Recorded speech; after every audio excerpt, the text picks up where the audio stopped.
is up, folks? Welcome once again to another session of Let's Chat with me, Meor Addelan. Now, I bet plenty of you guys are actually missing the chance to go out and see the sights. Yes, of course, now with the PKPP or the RMCO, the recovery MCO is in effect, we are now able to actually go out and appreciate back these sights, the beautifulness, the majesticness of what we have here in Malaysia specifically. Granted, we may not be able to go out yet to visit other countries, to be a tourist in other countries, but it is also important for us to be tourists in our own nation. Guys, we need to help the economy. We need to help any way possible to make sure that the economy runs well, runs smooth, runs back to normal, and also gives us another chance to really, really appreciate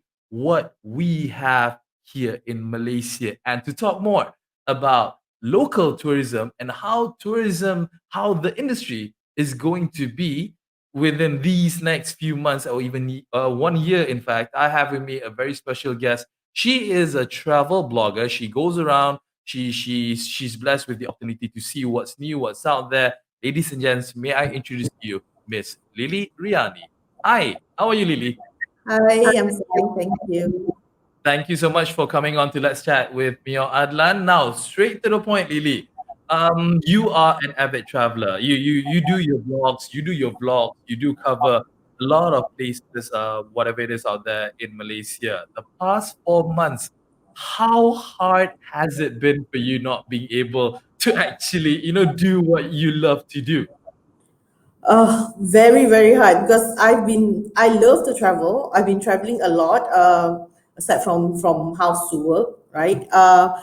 Yeah, there's no traveling basically. Not even, I don't even go to the mall. I don't even go to the park. I don't even jog. Not that I jog a lot. I don't even jog. I don't go to the mall. I don't visit friends for the last 3 to 4 months. I don't even visit my relatives. So it has been quite boring, very mundane. Everything slowed down basically. So when the RMCO started, I was quite happy because the activity is picking up and I can go out, I can enjoy what I used to do and what I love to do most.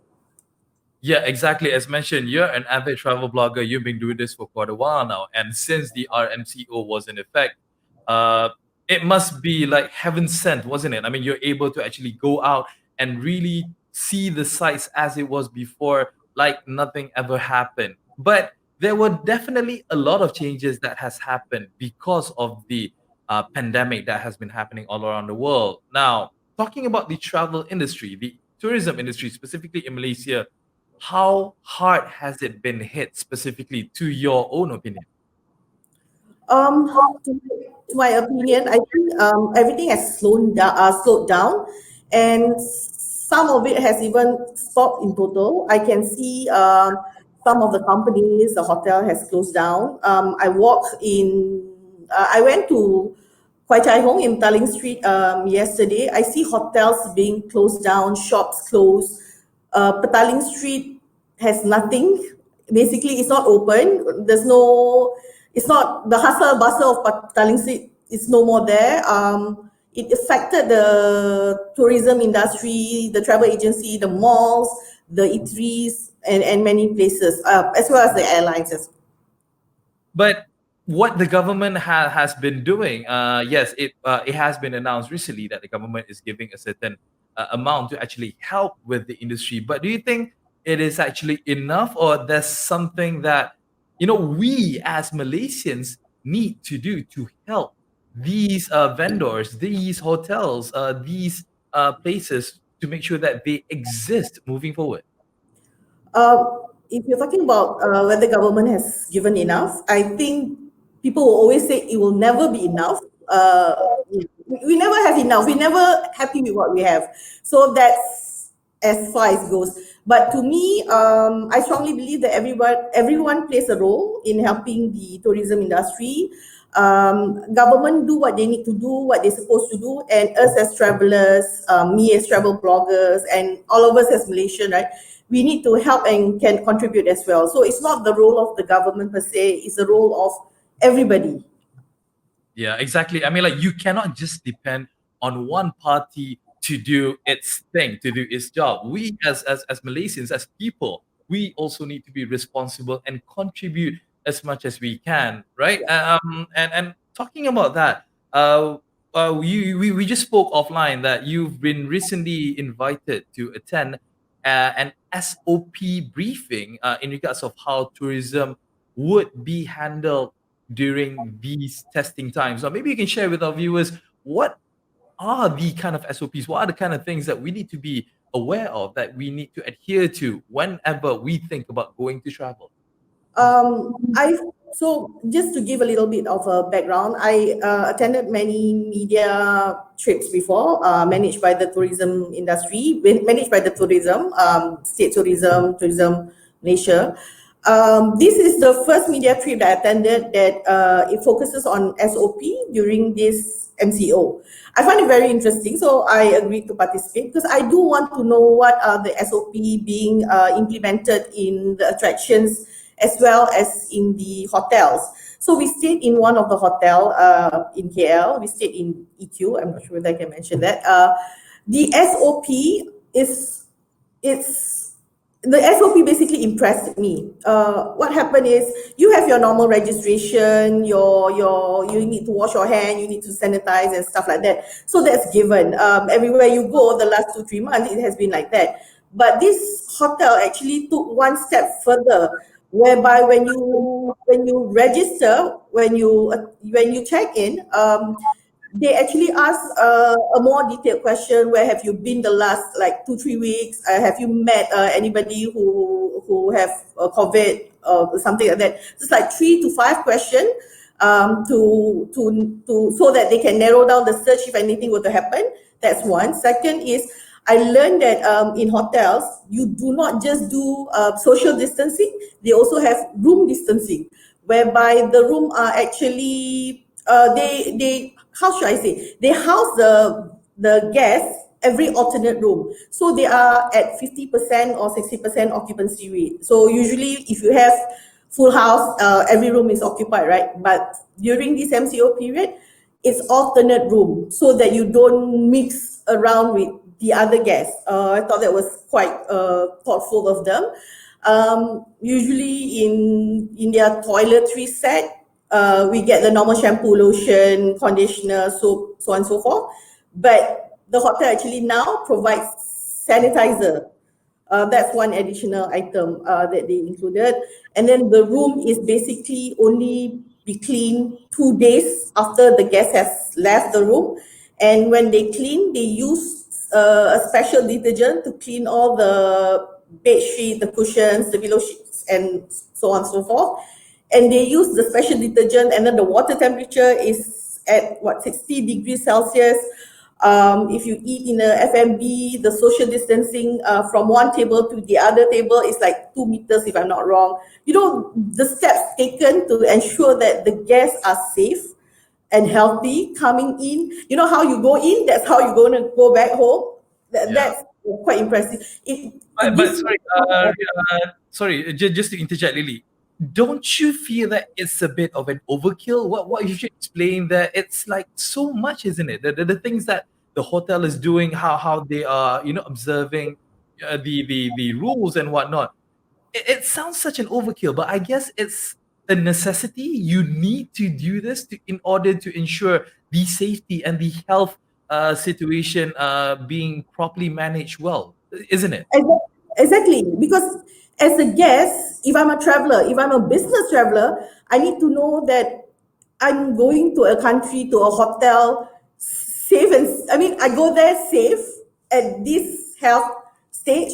I'm going out at the same stage. I'm healthy and so on and so forth. So when I know the hotel take all these precautions, these steps, this measurement to ensure that my safety is their most priorities, I'm gonna opt for that hotel forever. All right. I mean, like, it's definitely something that needs to be done by all these hotels. But no, just to interject, and as well as just to make you ponder a bit. This is coming out from a 5-star hotel. We know that the hotel that you just recently mentioned is a 5-star hotel. But what about these 3-star hotels, these 2-star hotels? Do you think they would have the capacity as well as the resources to carry such SOPs? Because I would assume this SOP is across the board to any hotels out there. I can't speak for other hotels since I only stayed in one. But I feel and I think that they are doing the same, or at least more or less at that same level. I'm sure the standard SOP is being implemented in all those hotels, and probably one step more, maybe they ensure the sheets, the sheets as in the bed sheets, the pillow sheets are all clean, and stuff like that to ensure that we are comfortable. Some of the hotel, my understanding is even the F&B is not open, so that the social distancing is really being practiced. So I think that a good move. I mean, it's sad as a traveler, but yeah, for my safety, yeah, I agree. I oblige. Yeah, because the fact that you may not, as a traveler, as you mentioned, we may not be, indulging 100% of what it was before, but at least you still get that opportunity. You still get that ability to still travel and experience, comfortness and safety, as we mentioned. From the start, safety is the number one key. All right, let's talk about travel in general, tourism in Malaysia. We've touched upon this earlier on the show. What we Malaysians can actually do. Now I want to ask you. I want to throw the question back to you. What can we actually do? What can we do as travelers, as Malaysians, visiting all of these places that we have in Malaysia? Langkawi has opened its doors.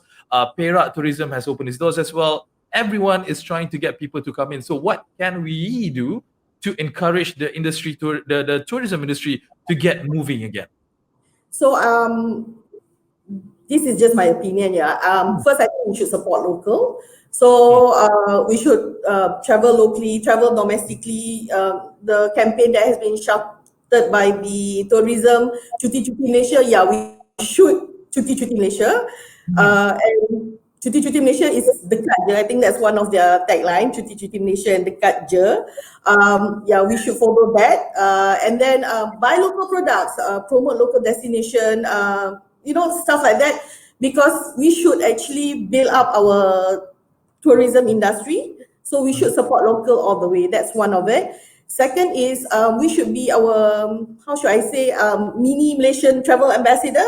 Regardless whether you're traveler or you're travel blogger, we should be our ambassador.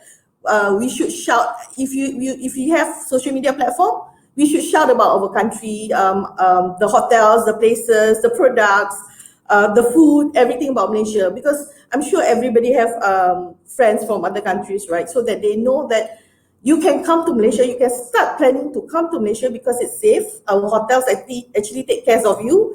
The tourism sites, the tourism attractions is already open, and they have their SOP being implemented, which is quite good. I mean, I experienced it recently. I went to Ikoria as well as Bird Park and Complex Craft. Yeah, they are SOP being implemented. So, the comfort level, we have to shout it out to everyone. So if we are just like me, public or blogger, we share it on our platform. We tell our friends, regardless whether local or non-local.